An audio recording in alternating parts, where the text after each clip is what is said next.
Kisah kesaktian Raden Ronggo, putra Panembahan Senopati.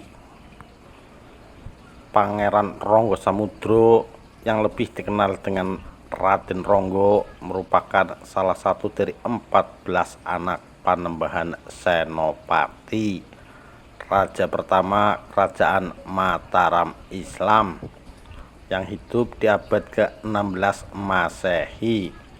Konon Raden Ronggo dikenal sangat sakti dan tidak kenal takut. Ketika berjalan, Raden Ronggo tidak mau berbelok atau memutar, kendati ada batu besar atau pohon di depannya. Sayangnya, watak atau pembawaan Raden Ronggo cepat marah. Ketika tersinggung atau marah, ia akan memukul siapapun yang ada di dekatnya. Suatu saat ada seorang pendekar dari Banten yang datang untuk menantang Panembahan Senopati.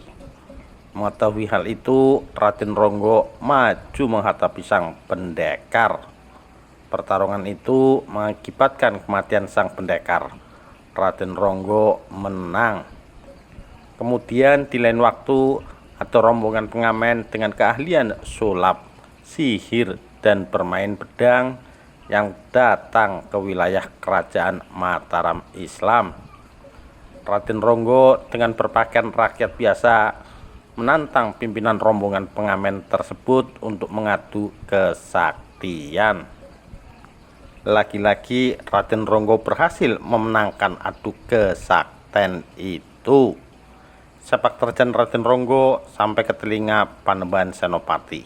Akhirnya Raden Ronggo dipanggil, diingatkan jangan suka pamer kekuatan. Di atas langit masih ada langit. Seusai menasehati Raden Ronggo, Panembahan Senopati meminta putranya itu untuk membenggangkan salah satu jarinya.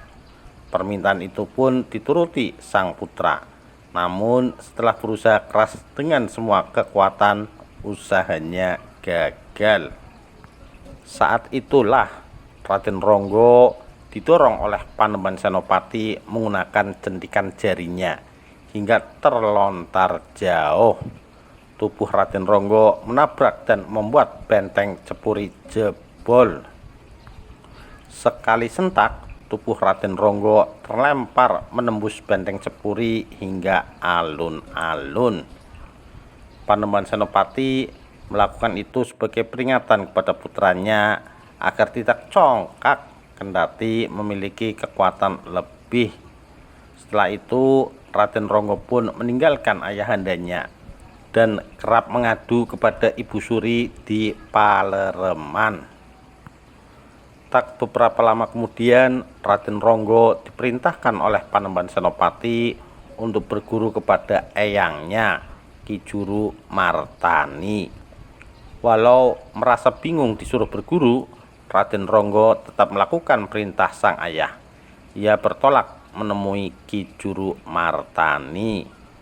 Namun, setiba di lokasi yang dituju, ternyata Ki Juru Martani sedang menunaikan sholat zuhur. Raden Ronggo pun akhirnya menunggu sementara waktu.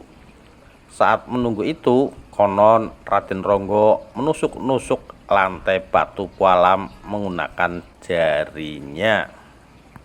Akibatnya batu pualam itu berlubang di beberapa bagiannya. Melihat ulah Raden Ronggo, Ki Juru Martani kaget. Seketika ia berkata, "Hai Ronggo, apa ubin itu tidak keras?" Setelah ucapan itu, seketika ubin menjadi keras dan tak bisa ditusuk Raden Ronggo. Mengetahui hal itu, Raden Ronggo merasa takjub dan akhirnya mau berguru kepada Ki Juru Martani, sehingga ilmu dan kesaktiannya semakin bertambah.